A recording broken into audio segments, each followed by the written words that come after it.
Hamparan hijau sawah terasering di lereng Gunung Rinjani, desa sayang-sayang yang berada di pinggiran kota Mataram, merupakan salah satu lahan untuk bergantung hidup mayoritas masyarakat suku Sasak di Pulau Lombok.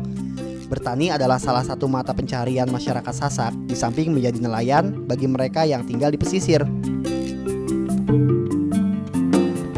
Masyarakat suku Sasak mengelola sawah dan lahan pertanian lainnya secara tradisional. Hasil pertanian terbesar di sini adalah padi, disusul oleh jagung, kedelai, dan kacang-kacangan. Wah, Pak, mau kemana nih? Bawa rumput banyak banget. Bawa ke sana, ke utara. Oh, mau ke utara, bawa ke rumah. Iya, bawa ke rumah. Untuk apa? Makanan ternak ya? Iya, untuk sapi. Oh, sapi. Pak, pernah lihat ular? Ulah besar.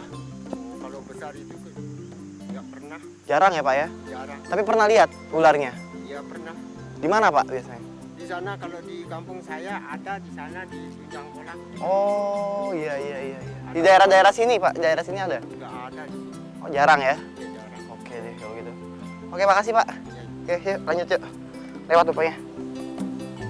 Tanah yang subur dianggap sebagai anugerah oleh masyarakat Sasak.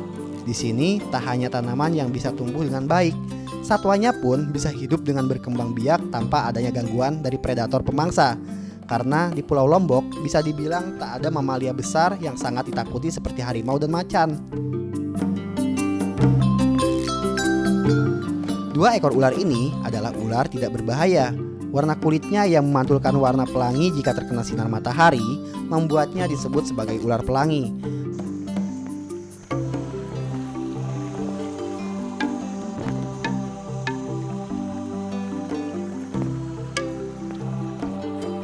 Hah, lihat nih. Ada 2 ekor ular yang memang habitatnya itu hidupnya tuh di tempat-tempat seperti ini. Di sawah, terus tepian sungai, dan di bawah-bawah tumpukan-tumpukan dedaunan kering ataupun tumpukan-tumpukan kayak gini nih. Nah, lihat yang satunya nih.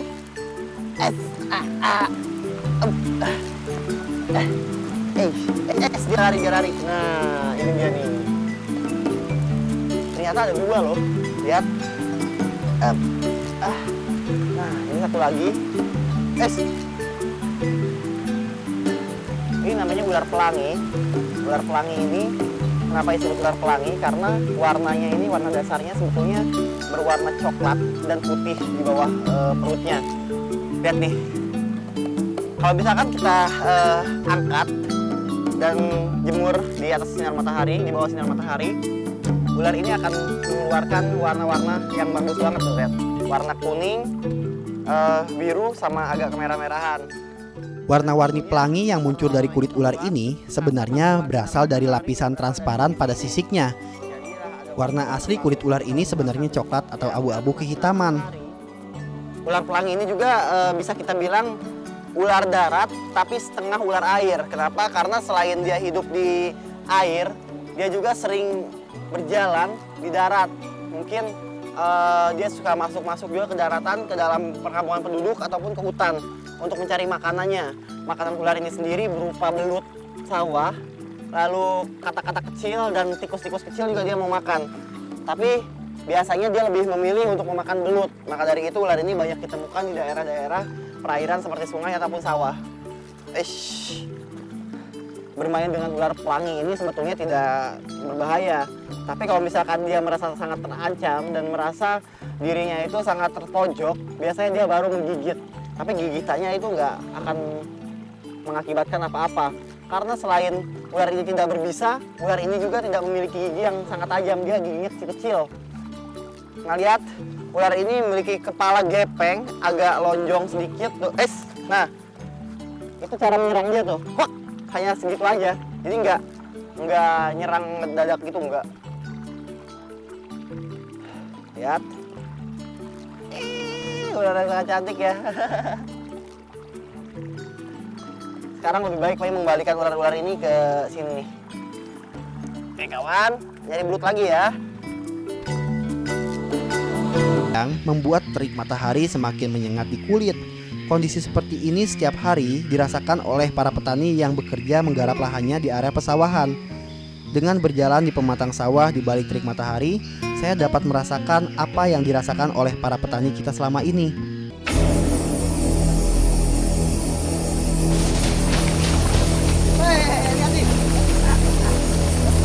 Nah,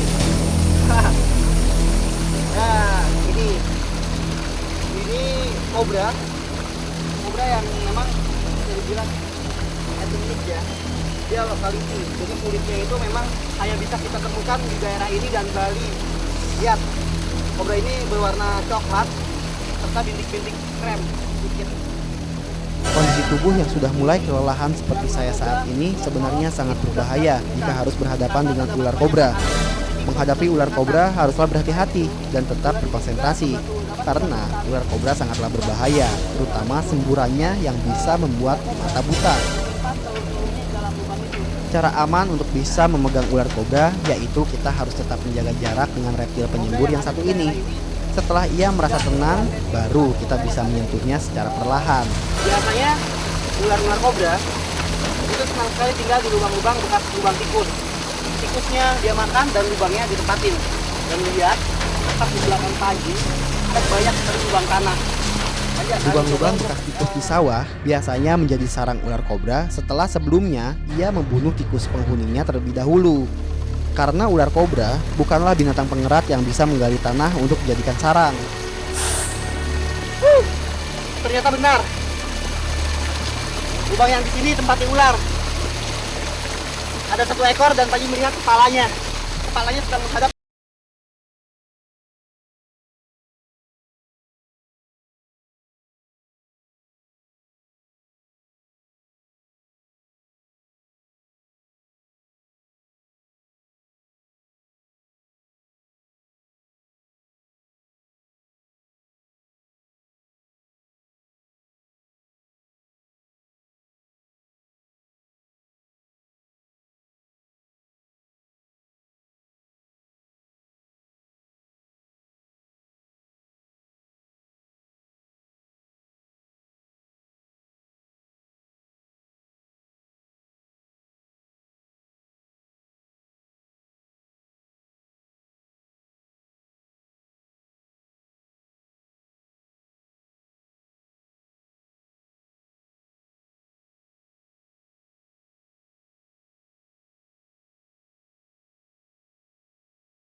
Ular kobra sekaligus sebenarnya tidak aman, karena kita harus tetap mengawasi gerak-gerik masing-masing ular.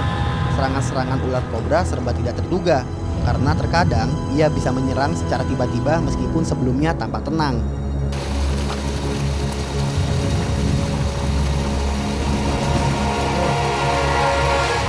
Ular kobra bukanlah merupakan ular yang soliter. Jadi kita sangat beruntung bisa menemukan ular-ular ini di dalam satu lubang. Biasanya memang mereka di siang hari seperti ini untuk menghindari terik matahari, mereka akan berkumpul di dalam satu lubang dekat air seperti ini untuk mendapatkan udara yang lembab. Karena bila terlalu panas, ular ini bisa mati. Ini kobra.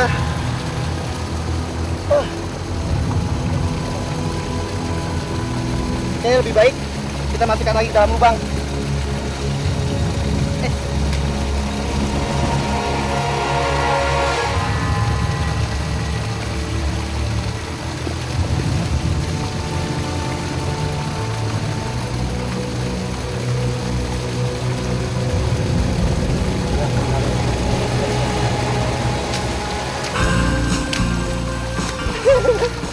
Saya senang banget bisa nemuin 3 ekor kobra, asli kobra sini.